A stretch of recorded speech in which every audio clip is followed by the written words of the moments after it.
This is the first Definitely major under. tournament in the West with this current standard format. First major tournament with Badoo.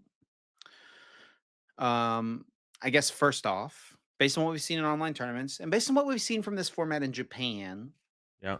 what do you expect out of Regidrago this weekend? It's been considered the best deck in the past format. Towards the end of last format, it really wasn't quite as popular and it didn't perform quite as Well, well at the very final tournament. it was pretty Oh, popular, right? It sure, was sure, sure, sure. 18%, but yeah, it wasn't as successful for sure. Was not as successful. It's definitely a wide the I don't know. The meta felt a bit wider. I don't know if that really had much of an Yeah. impact on it or not, but I don't know. Do you feel like where do you feel like it sits? Is Reggie Drago gone or does it The have to question adjust massively for the tournament? the question is just, like, how it handles Badoo and Dragapult and Gardevoir. Like, if those are just bad matchups for Regidrago now, then I think the deck is just bad right now. It's a bad play. Not a bad deck. The deck will never be a bad deck. Um, I feel like I should probably try and use my terminology better there. Like I should be saying more. It'll be a bad play this format instead of a bad deck because there's like definitely two different things. That's something I've been trying to clarify a little bit more with when I talk about decks so people can understand my like process. And just to go out of my way to hate on the deck a little bit more right now. Like Ancient Box is a bad deck. There's no it'll for it to be a good play at a tournament ever, it'd be like a miracle. So Ancient Box is a bad deck, not just a bad play. Regidrago is a good deck. Even Chi and Pow, I would say, is a good deck. It's just been a bad play for a while now, right? So I think Drago, um, yeah, if it can't, though, that'd be the questions I have. But I've played so little of this format. I just wouldn't be surprised if Drago is just the next Charizard or Gardevoir, where it's like, ooh, the deck's dead. It doesn't. A new set came out. It's got another bad matchup, and then it's like, oh wait, no, the deck's just fine. It's still a tier one, tier two deck, like Gardevoir has been for so long now.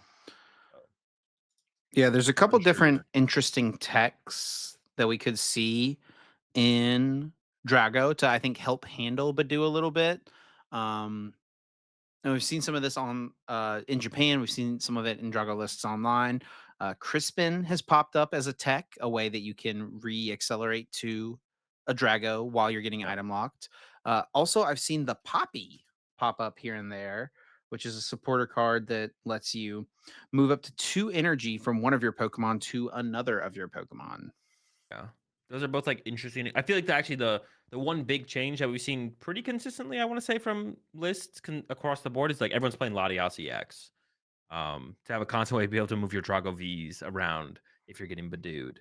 So I feel like that's one thing we've seen pretty much everyone include is Latias EX has been a change to Drago, and I don't think anyone really wants to because Drago never feels like it has the bench space or something like Latias.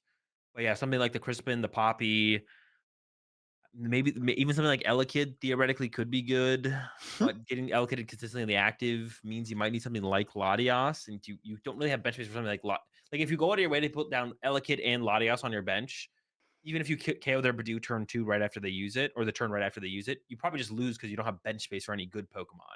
You're sitting there and crackling shotting every turn and just losing the game as they gust around it. So um, yeah, yeah, this is definitely one of those situations where I haven't played enough. Drago could be chalked. The big two matchups, like I mentioned, are Dragapult and Gardevoir because those are the two decks I think get the most out of Badoo for sure. They're the ones that are taking the biggest advantage of Badoo. So at that point, it just comes down to what does that matchup look like for Drago now? Um, and if those are both just bad matchups, even when you go the route of including Crispins or Poppies or anything like that, then yeah, it's probably time to just hang up Drago for now, and then it doesn't really get to exist in this last format before rotation hits. Doesn't get to go out with a bang.